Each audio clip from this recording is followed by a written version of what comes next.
Welcome to the Success Pick and Mix podcast. I'm your host, Nicky Raby, a professional pick and mixer. I'm a personal brand coach, a speaker, an actor, a creator, and a podcaster. I'm on a mission to help you find and create your version of success. Your pick and mix of life and business on your terms. A blend that complements your personality, your goals, and your circumstances.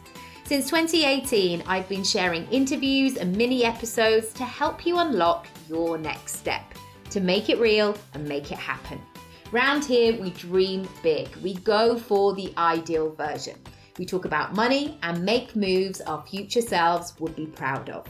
This podcast is free and available for you whenever you need it. So do rate, review, and subscribe for new episodes. If you want to go deeper with my support, check out my freebies house and unlock the rooms you choose. nickyraby.com/freebies house. I also have workshops, programs, and one-on-one bespoke offerings. For prices and availability, go to nickyraby.com. Thank you, as always, for spending some time with me and my guests. Now, on to today's episode. In today's episode, I'm talking to my lovely friend, Jessica Stewart, who is a yoga teacher. In fact, she's my yoga teacher, and she helped me so much in my pregnancy and gave me such a brilliant bag of tricks to be able to refer back to, breathing techniques and all of that stuff. It was such a happy time, and her warmth and her heart really shines through everything that she does. And you'll hear that today. But also she wants to talk about herself as an entrepreneur, of being in a service-based industry, how she manages that. Also, she became a parent and then a single parent very early on in her life and in her career, and how she's navigated that and how she's really gone to the top of her game, how she manages family and life and boundaries and all of that good stuff. So I know that you'll get loads from it. Even if you've never been into yoga, even if it's just not your thing, I know that you're going to learn so much from Jess. Also, if you want to join us in the Facebook group, come on over. Dreaming and Doing with Nicky Raby, and you'll find lots of tips from me and live trainings and all kinds of good stuff. So I will see you there or over on Instagram at Nicky Raby. Show notes as always, nickyraby.com/podcast. And here's Jess. Hope you enjoy. Hey Jess. Hi Nicky. How are you? Thanks for being on the podcast. Oh, I'm great. Thanks for having me. What a lovely chat. And we're doing this live. We're doing this in the flesh, people. So, we've got a huge gang. So, usually I do them remotely. So, it's lovely to do it in the flesh. So, let's start by what do you do and what are you all about? So I am a yoga teacher. I've been teaching for 8 years, and I've done all manner of things within that role. So I teach retreats internationally and in the UK, teach tons of classes in London, do private, so one-to-one sessions, and I also now run 2 teacher training programs in London as well. So yeah, that's been a big game changer and really exciting work. So, and how did your yoga journey start? Okay, good question. It started way back when I was a teenager in terms of my growth into it and my pleasure from it. It kind of picked me up from the gnarly bowels of teenage horror. I got past a few yoga books actually, and kind of mindfulness books when I was 14, and so I which is a kind of a continuous theme, is that I start out with the geeky stuff by reading tons of books and researching stuff, and then I make it a kind of physical practice. So yeah, as a teenager, I got really into reading all the mindfulness books by Jon Kabat-Zinn, and then some of the kind of far out wacky yoga texts as well, and these stories about these yogis that and their journeys through yoga. So I developed a really keen interest on it and found it incredibly helpful to carry me through the kind of peaks and troughs of teenage years, and then through into university as well. My first classes were with my mum in a gym. We did Pilates and yoga, and it was like, the matching cycling shorts on, yeah with those like awful thongs that would go over the top. Those oh proper god, 90s. my mum had one of those. Yeah, she did. She was a proper sassy Jane Fonda. So I think I was wearing distinctly baggy t-shirts as that kind of 90s retro cool, and a lot of eyeliner, hair scraped back with the two bits down the side of the face. So I started doing yoga in a gym class with lots of other kind of mums. And I guess I didn't draw the link between the books that I was reading that I was finding really helpful mentally and emotionally to kind of, find a sense of purpose and balance. And then I'll go to these kind of, body related fitness kind of classes, which were called yoga or Pilates or whatever. So in my mind, they were two separate things. Throughout university, I loved it more and more and more, and I again used it to carry me through, the turbulent aspects of that, and also to balance the kind of party animal side of university as well. Yeah. So that became more of a love then, and then it was really after university when I had my baby, actually. So I did everything back to front and inside out in terms of my life. I had my son, who's now 10, when I was 23. So I'd only been out of university for about a year, and I had got into yoga at that point, and it was really when I was pregnant, being like, oh crap, like this is this is a major life change. Like it was really when I was pregnant as well that I was, having done it for I guess 5 years by then.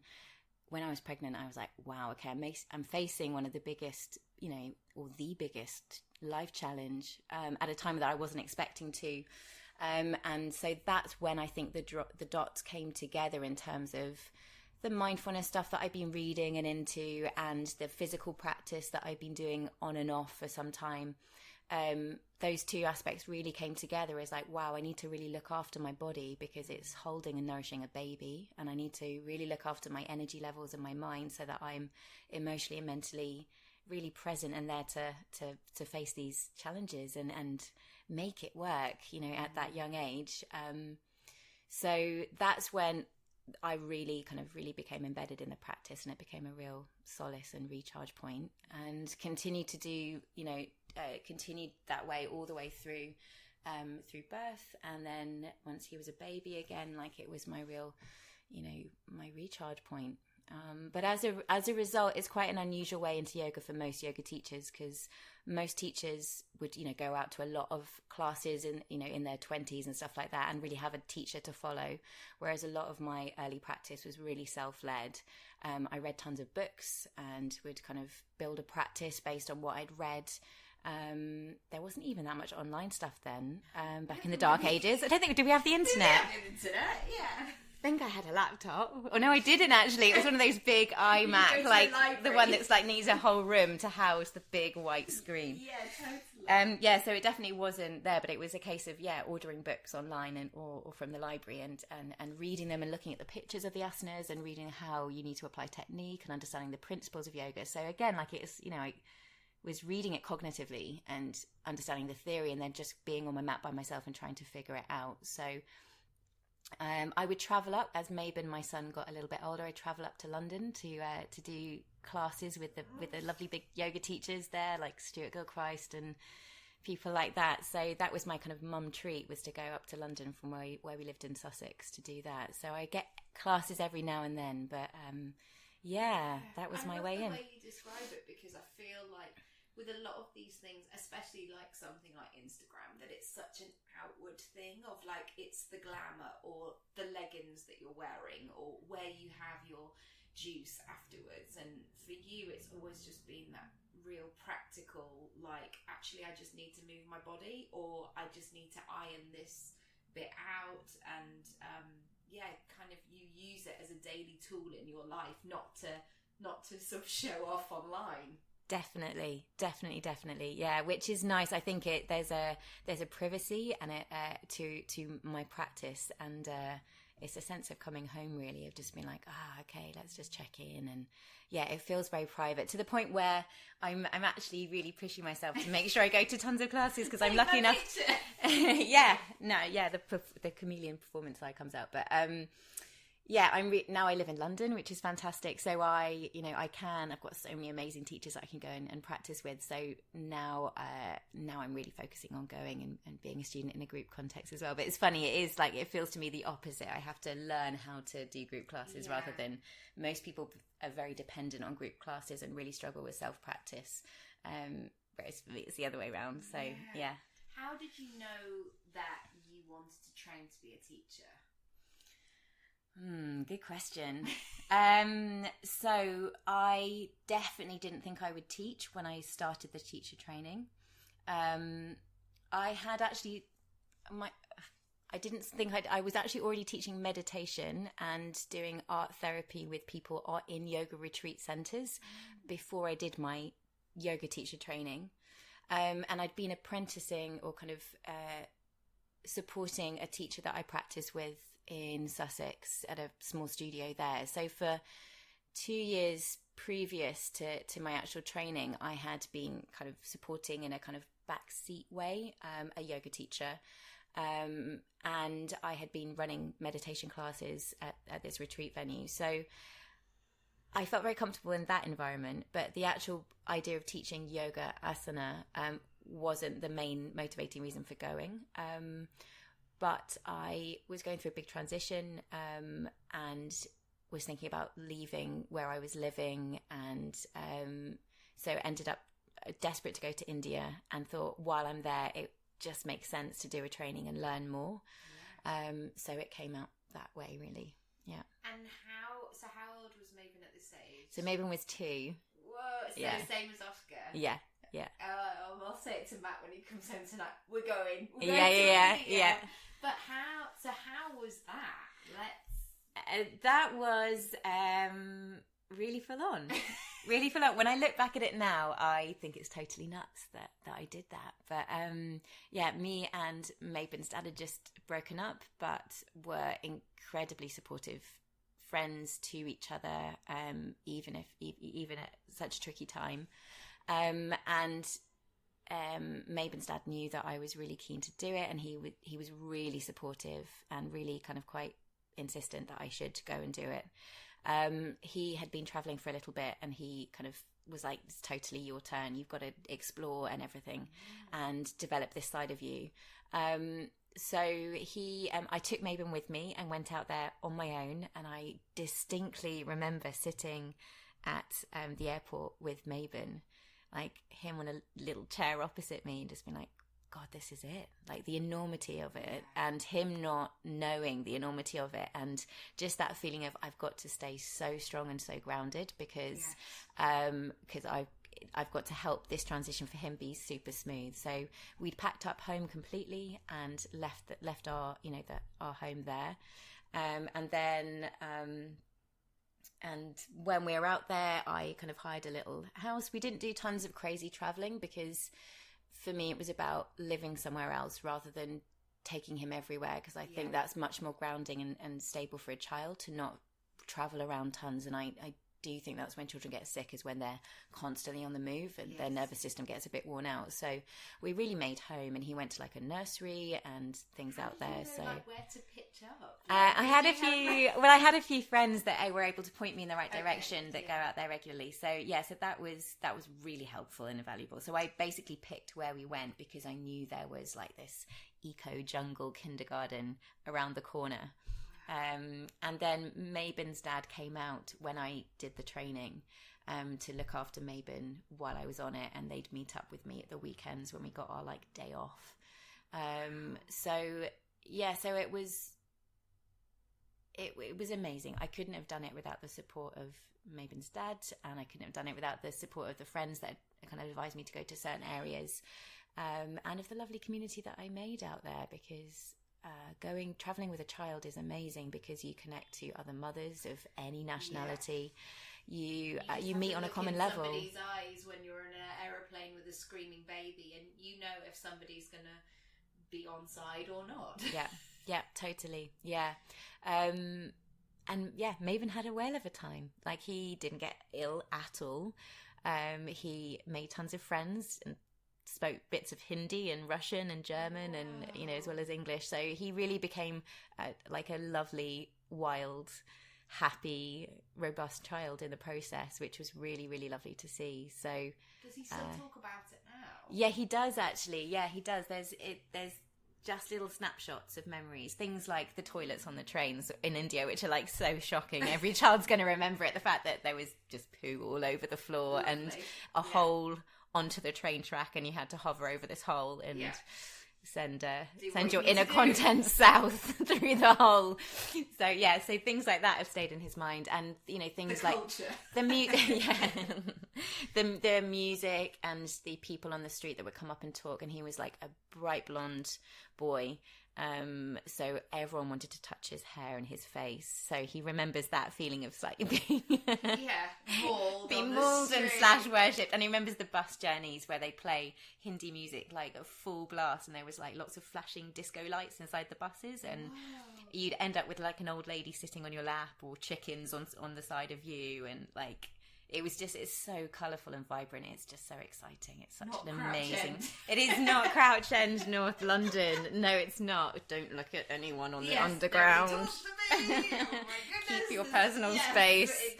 Yeah, no, it's the opposite. So I really love that, and you can kind of see it. Remember when we came back, it was totally in his drawings, like the artwork that he'd do. You'd see like, you know, little images or the colours or the patterns of India coming through, or like the funny stories that he'd make up. So yeah, and we're actually going back this winter. I didn't know this. I don't think I've told you this actually. Yeah, I'm running a retreat just down the road from where we used to live, where we had a little house near Patnam in Nagonda, South Goa. And I'm taking just the most lovely group of people out there for a retreat, and some of my uni friends are going to be out there with their children as well. So big Christmas in India, and it'll be the first time we've been back, so that'll be amazing. I love what you said about co-parenting in that way, because I watched this program. I haven't said this to you, but I did a post about it on Instagram last night. Jada Pinkett Smith, who's married to Will Smith, she has this new series where she has her mum and her daughter, and she's the middle generation, and they're talking about stuff. And then it's called the Red Table Talk or something. I'll add it in the show notes. And also she brought in a conversation with Will's ex-wife, because he had a child beforehand, and how they all co-parent together. And it's a very frank conversation, because they're saying, you know, that time where you first came round to my house and, you know, you disrespected me, or you said the wrong thing, or you tried to make everything right. And I think it's really interesting when we go through transitions, especially with parenting or relationships, and you know, we're really just growing as adults and figuring it out as we go. And I love hearing stories, especially online, of different kinds of families and setups and moving around, because I don't think there is just one way to do everything. There's so many variables to how you want to parent, how you want to run your business, and how you want to live your life, really. So how long were you in India? 6 months. And then you came back to London? Well, I came back and thought that I would go back to the same place that I'd left, just thinking, I'll just, you know, it's a lovely little place, and I'll find somewhere else to rent. I'd arranged to stay with friends while I found somewhere to rent again. And I distinctly remember my dad had picked us up from the airport and was driving us back through. And I just had a really strong feeling. I was like, I cannot come back here. I cannot come back. I've seen too much. I'm a changed person. No, it was nothing too wanky. It was just a feeling of like, no, I can't. I don't fit the same mold again. And I couldn't really put it into words. But I ended up staying with my mum then for a couple of weeks instead in Brighton. And actually, when I was away, I had been teaching in retreat centres in India, and got some of the students that had been there on the retreat had contacted the studio that they went to regularly in London and requested that I teach because they'd really enjoyed the retreat. So I'd actually come back and had an email from a studio in London saying, "Are you based in London? Because if you are, we've had a few students come in and say they'd really like you on the schedule. So let us know if you're interested." I'm based in London as of tomorrow. Yeah, so I was then like, oh. And by then Mabon's dad had moved to London as well. So in terms of sharing the parenting and making sure he had access and could see Mabon, and that I could build my career, I was like, well, it's a no-brainer. Like, it's funny, I kind of, as I said, did everything back to front. So had a child really young and had moved to the countryside to do that perfect baking bread and making raw food all day long kind of life. And then I've reversed it and kind of came to London when he was a bit older. Yeah, now it's steak and chips every night, out on the tiles. Yeah. So that's what we did. And so how did you because so not only were you reinventing yourself as a mum, like living in a busy city and all of that, but also starting your career and being something separate from being a domesticated mum, I guess. How was that transition? A really rude awakening. Like that was a really, really tough time for sure. There's on every single level actually. So there's a distinct difference to the yoga scene in London compared to where I had been in Sussex. It's much more gentle. There were poses that everyone was doing in London that I just had never done, because it's much more stable, grounded, more kind of meditation based practice in the area that I was. So it was a sudden shock to my system in terms of, wow, I need to really step up to change my practice and change my teaching. The pace of London is obviously hugely quicker. I had to try and find ways very, very quickly on my feet to have Mabon for schooling and childcare, as well as trying to put my antennae outwards and get jobs and land my first few jobs in London. And that's super tricky. There are zillions of yoga teachers in London. They're all great. A lot of them are very, very available for standing in for cover. Yeah. And I had to try and be as available as possible and be as excellent as they were, whilst managing a child pretty much on my own, and taking him to he was in a new kindergarten, he was going to new childcare people, and I'd been a very hands-on kind of full-time mum until that point. So it was a harsh year for sure. Yeah. What really helped you through that process? Wine. What helped me through that process?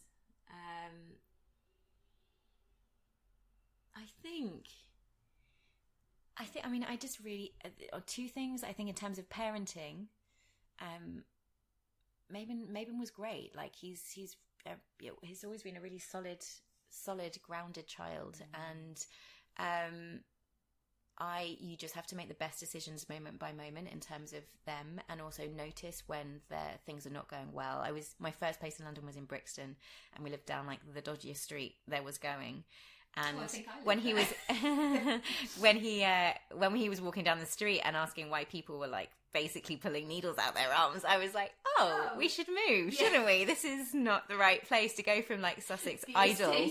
Never mentioned this. So making small responses in terms of finding the right place for him to start school and stuff like that. That was all or kindergarten. That was all really important, and so I had to just make the best decisions I could. So I was kind of learning a new city and where to get the right resources for him, as well as where to find and establish myself work-wise. So although that's very chaotic and difficult to deal with, I think that's also been the massive bonus, is that I was quite fluid at that point. So I moved from South London to North London quite quickly, because I was like, wait a minute, practically I'm teaching a lot in North London, and I've been recommended schools and stuff like that in that area. So I could be much more blow in the wind and go, okay, so let's get out of here and relocate to here. So whereas should it have been much more calm and organised, then I would have been much more fixed and therefore restricted as to where I was going to establish myself within London. And it was clearly the right move because you've been here for 5, 6, 7 years. Yeah, it's sort of it. Yeah, and thank goodness. Hey? And how was that sort of suddenly going from being the student, from being quiet at home to teaching? And we have lots of conversations about that, about holding space for people and helping people with what they're bringing to the table, and also guiding them, but allowing, I guess, holding space with people. How do you create those boundaries for yourself?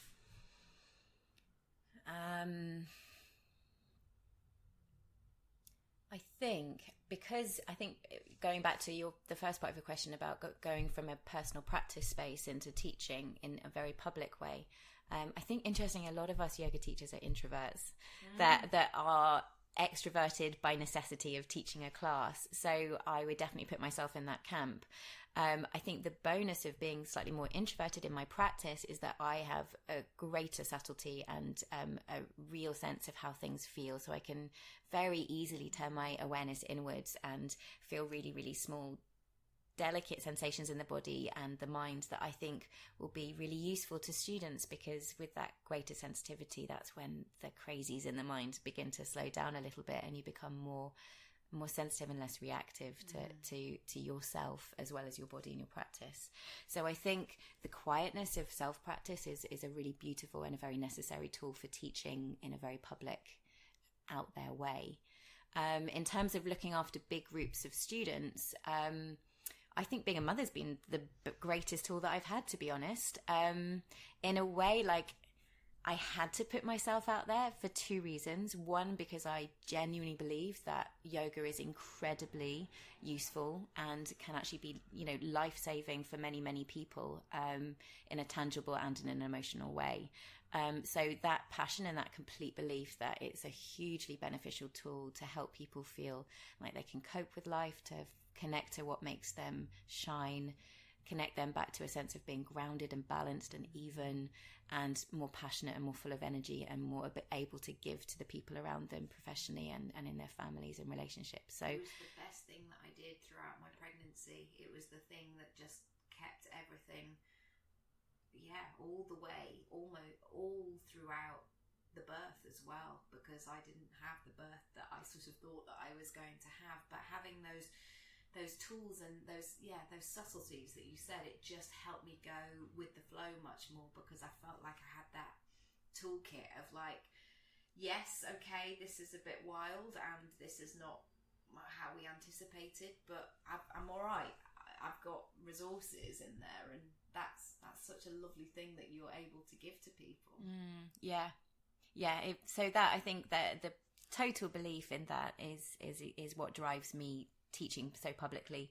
And the other thing is Mabon as well, my son. So being a mother means that, well, I just had to make it work because I'm the breadwinner of the family, so damn it, like, it's gonna work.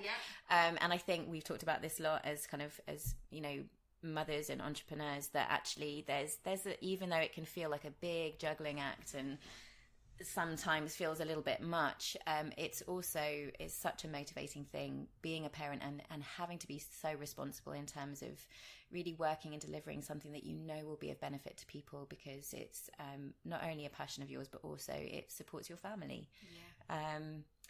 And then I also think that the boundaries that you need to set and the space you need to hold as a parent is really important. So I feel like teaching is similar to parenting in a way, in as much as, not in a patronizing way, but in as much as you're looking after a space and you're guiding people to find a strength and resilience within themselves. So you're empowering others, and you're also needing to kind of be very clear about what you're saying and be sensitive and empathetic without being too thin-skinned or too reactive. So that reminds me of holding space for a tantrum kicking off big style in the house, and you just have to be like, okay, I hear you, but it will ride its way through, kind of thing. So I think that builds an empathy and a sensitivity as a teacher, which is a great bonus. Totally. I think I said about this yoga class that my mum used to go to years ago, and the woman had obviously read a few things about chakras, but maybe had not finished the chapter, so she'd get people in a position and then be like, just think of that chakra. She just didn't know what it meant.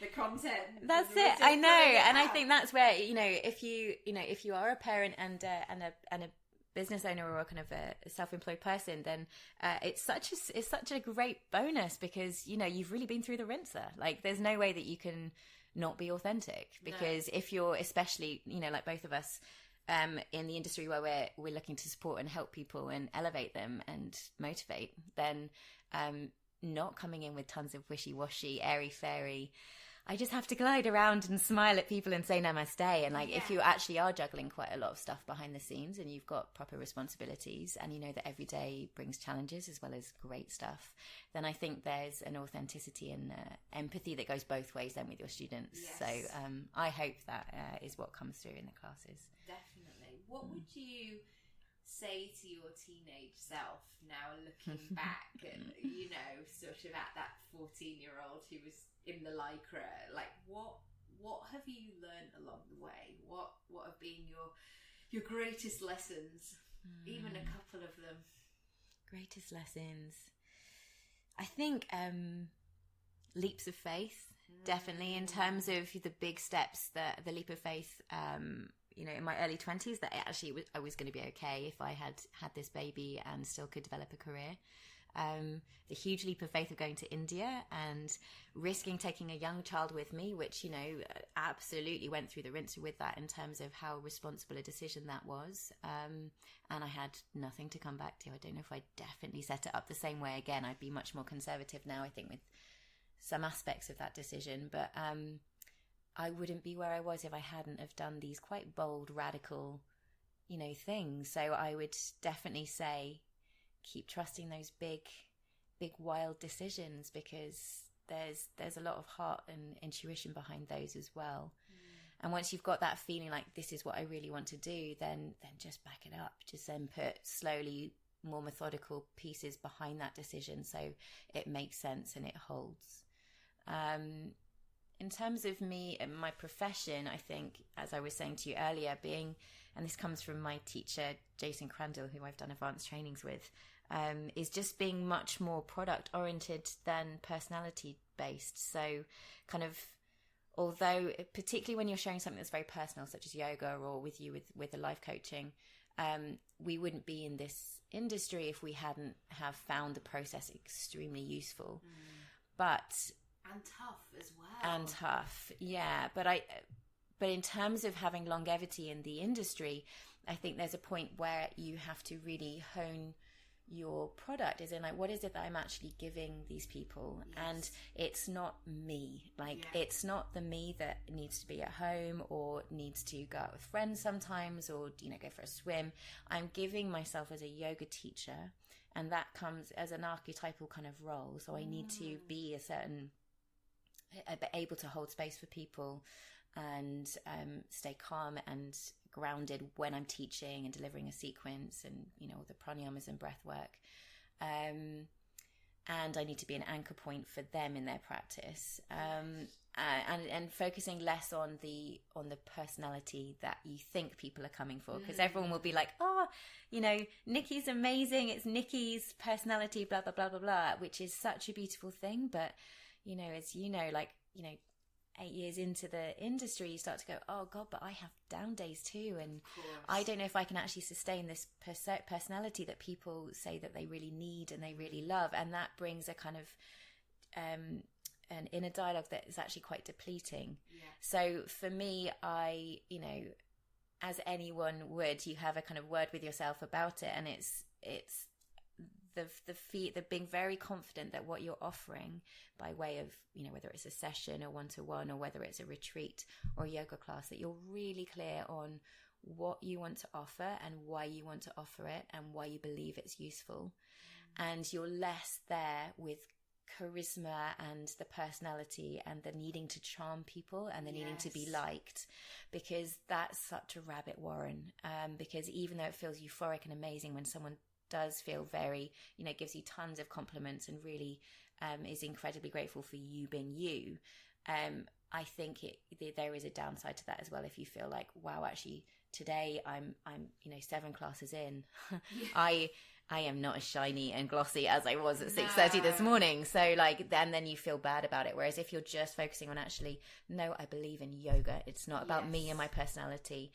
Leaving that ego at the door. Leaving the ego at the door and actually letting the yoga come through. And I think for me that's been a massive game changer in terms of being able to last this profession out, because it's really common that teachers get burnout in the industry from that need to be so super shiny and sparkly and amazing all the time. And it's, we're humans. And it's very, like, if you're doing something creative or physical or something that is very giving, that sense of, one thing I've realised with my timetable is that I have to have windows of time out or quiet or just to recharge, or it's for me, if I'm doing the work that I'm supposed to do, whether that be acting or coaching or speaking or whatever, I can't, more is not more.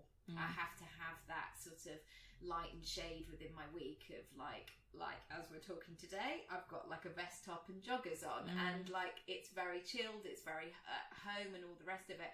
I know that I've got clients for the rest of the week, so I will have my blow dry and my game face on and like be there to serve and all the rest of it, but I can't do that all the time. And but nobody's going to tell you that, because if people love it, they're going to go, come on, give us more.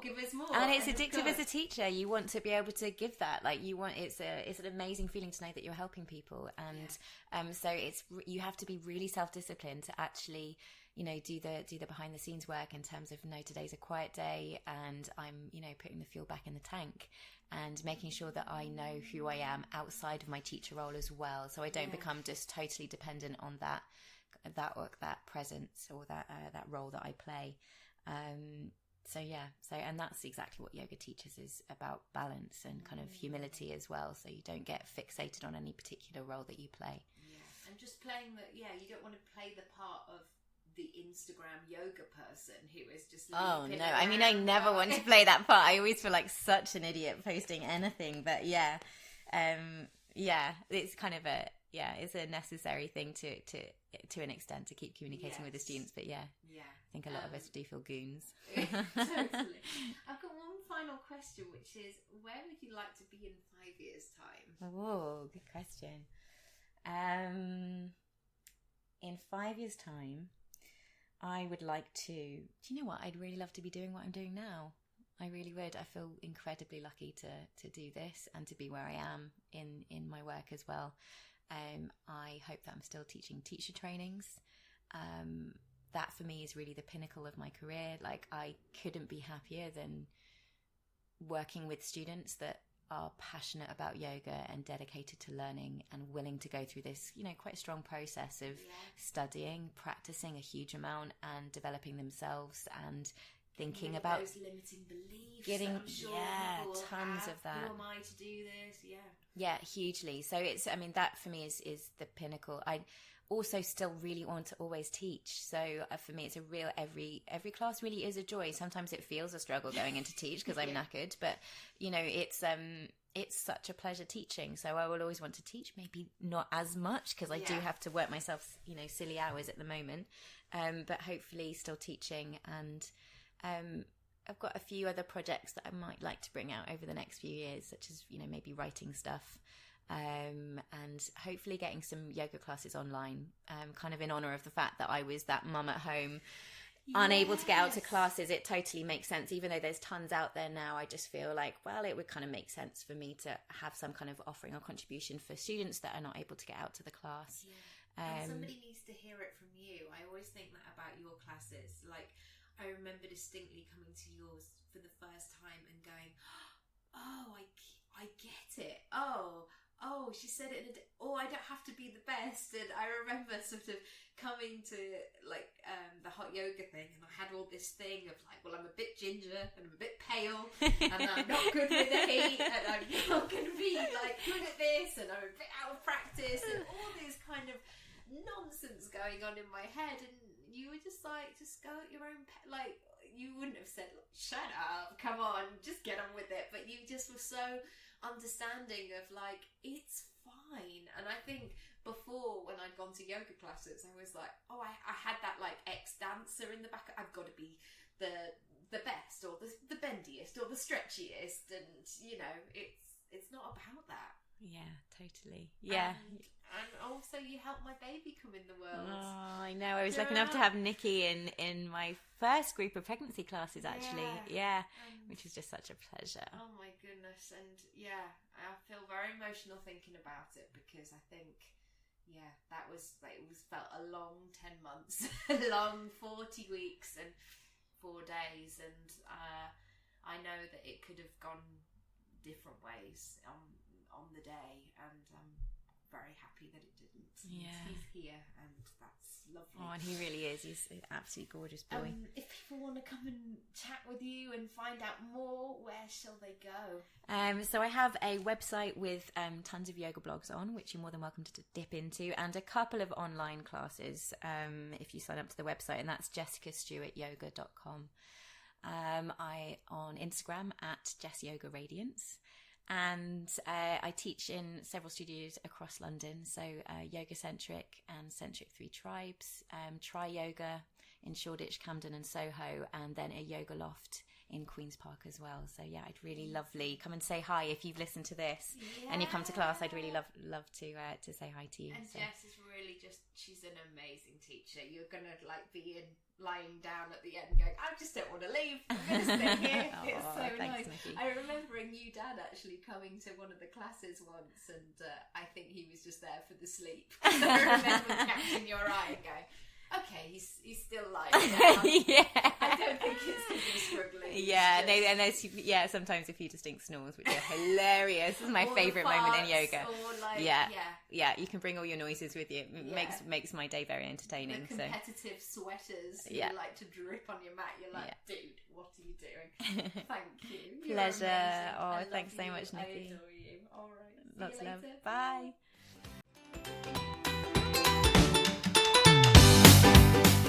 Thanks so much for listening to today's episode. If you haven't already, feel free to rate, review and subscribe for all the brand new episodes. If you want to go deeper with my support, check out my freebies house and unlock the rooms you choose. nickyraby.com/freebies house. I also have workshops, programs and one-on-one bespoke offerings. For prices, availability or just to have a chat with me, go to nickyraby.com. Thank you, as always, for spending some time with me and my guests, and I'll see you next time.